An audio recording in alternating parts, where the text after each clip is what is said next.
My fiancé left me for his best friend. He had just proposed a month before leaving me. I feel so heartbroken. This happened 3 months ago, but it still pains me.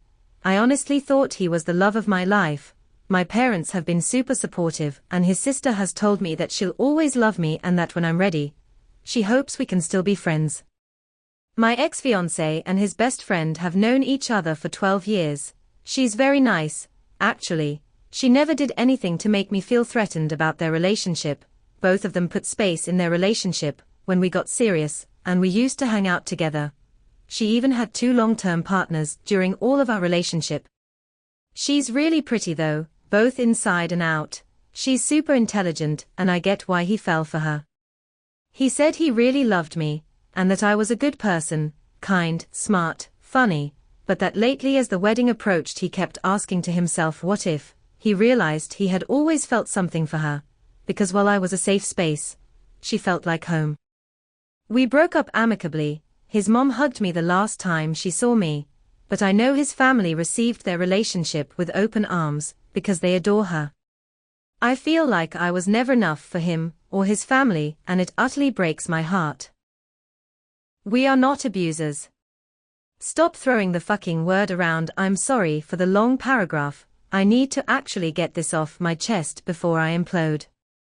I'm absolutely sick and tired of this shit. At this point I feel like some people are throwing around extremely serious words as ammunition, and my family is at our boiling point. I have an autistic younger brother. He's nonverbal and in his early teenage years. We all love him to death. We take him out as much as we can and we try to do things he loves. He may not be able to articulate his sentences, but he finds different ways to show us his emotions. We make him his favorite meals, and always accommodate our schedules around him. Me and my siblings have had to leave jobs in order to take care of our little brother, and we never blame him for it. He's a ball of happiness, and we always make sure he's all right all the time. But my little brother isn't always giggling and happy. He has his off days, or days where he's frustrated and demands food or items. We don't blame him for this either. Everyone has off days, and it's harder for him to understand and move past it due to his ritualistic tendencies. But what really pisses me the fuck off is when people outside in public accuse my family of abuse when we raise our voice to him or refuse to give him what he wants. Abuse is a horrifying situation for many people, and I unfortunately have had the displeasure of experiencing it when I was younger with my bio father. However, I want to make a clear distinction. We go to his favorite park to play tag. My little brother then demands our keys to drive the car. We directly tell him no. We try to ask if he'd like a go-kart ride instead to de-escalate. He has a tantrum in the park. My mother panics, because she doesn't want people to believe we're hurting him, and we're not. We have never hit or got physical with him, so this stung even more. It breaks my heart that my own mother is fearful of other people outside, because of her experience of random strangers telling her how bad of a mom she is and to give him what he wants. While he's having a tantrum, people start to record, and we had to start yelling at people to leave us alone.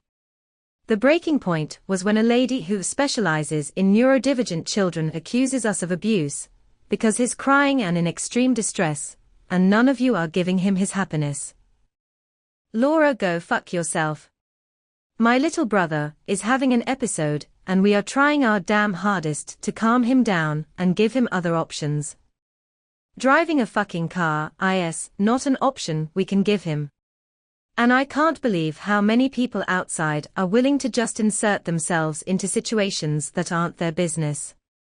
We cannot and will not say yes to everything my little brother demands, because not everything he says is practical. We cannot give him a car, we can't let him eat McDonald's every single day, we can't let him be on the computer for weeks on end. We have to be stern sometimes and directly say no. But when we do this in public, we now have people accusing us and my mother of extreme abuse to an autistic child, because he's crying and screaming on the ground. We're in an autistic family group, and many told us we shouldn't bring him outside often anymore, because of this exact issue.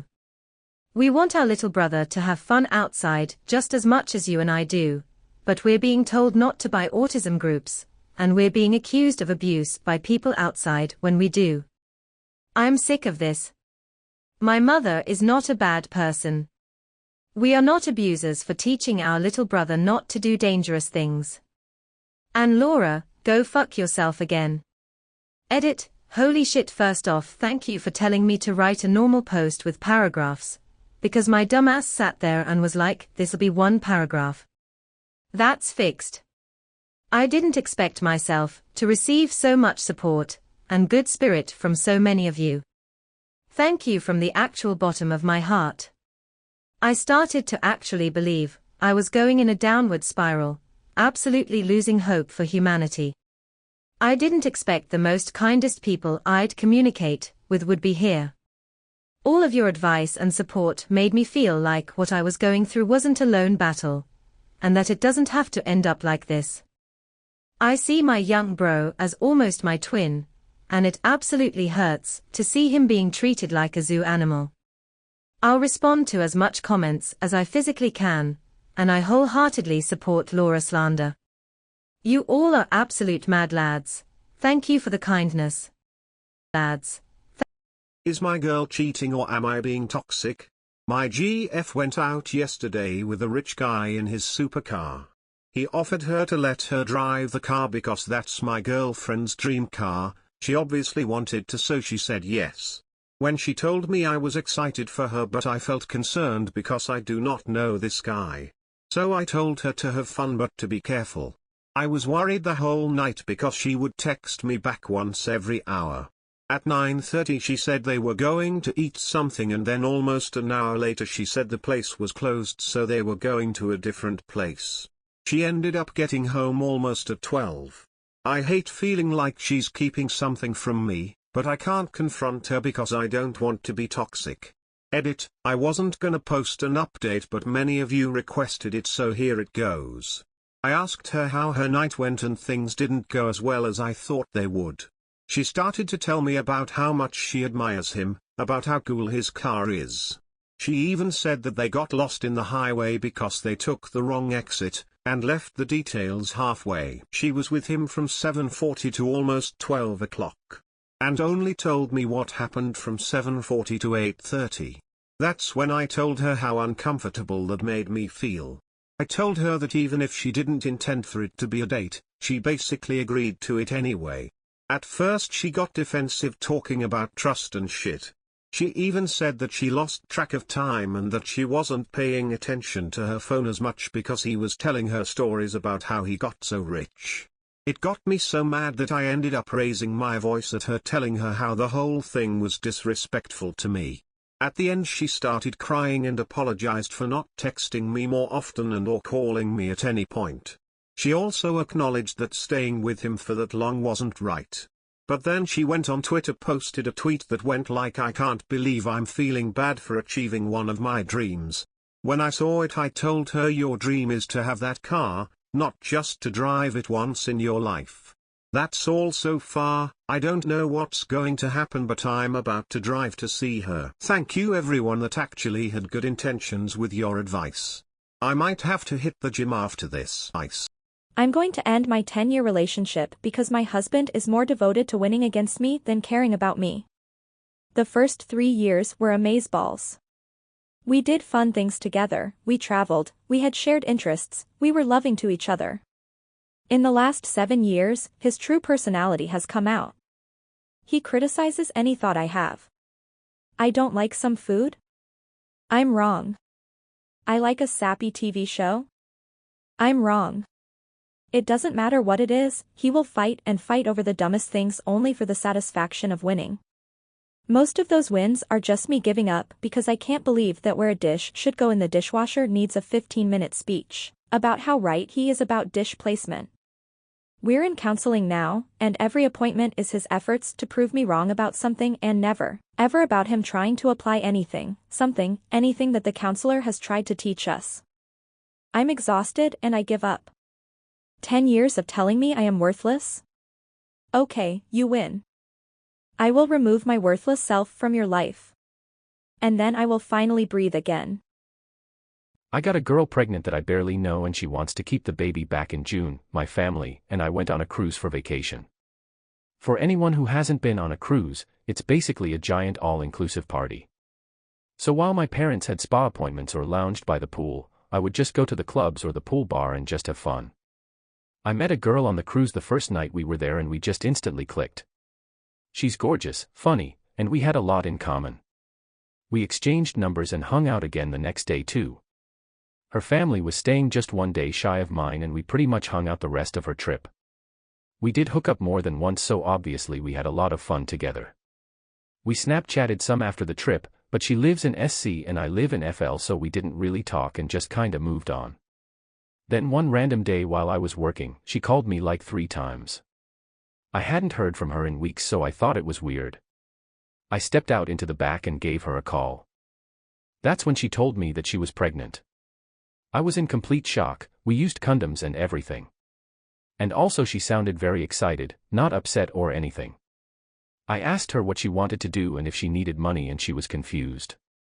She said that obviously she was keeping it.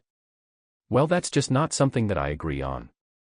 I understand it is her body and her choice, but the logistics just don't make sense.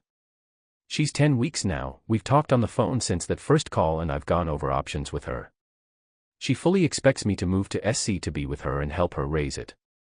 This is my first week of college and I told her I intend to graduate here. I can't afford an out-of-state school, I can't afford to just move. How am I supposed to afford a kid? And we don't even have a relationship. Yes, we got along well, but that's completely different than being a parent with someone. She thinks we can just try co-parenting, but I still would have to move for that to work out. It just seems that she has this big delusional plan and she doesn't understand why it won't just work out. She thinks I'm the one preventing it from working because I refuse to move. I don't know how else to explain to her that this just won't work. Edit, we did use condoms. And a lot of people have asked this, but some were hers and some were mine. I didn't notice anything off about either, but I'll also admit that I fully utilized the open bar the majority of the trip. Also, it was from June 26th to July 2nd. I don't know how pregnancy math works, but the comments are all over the place on that.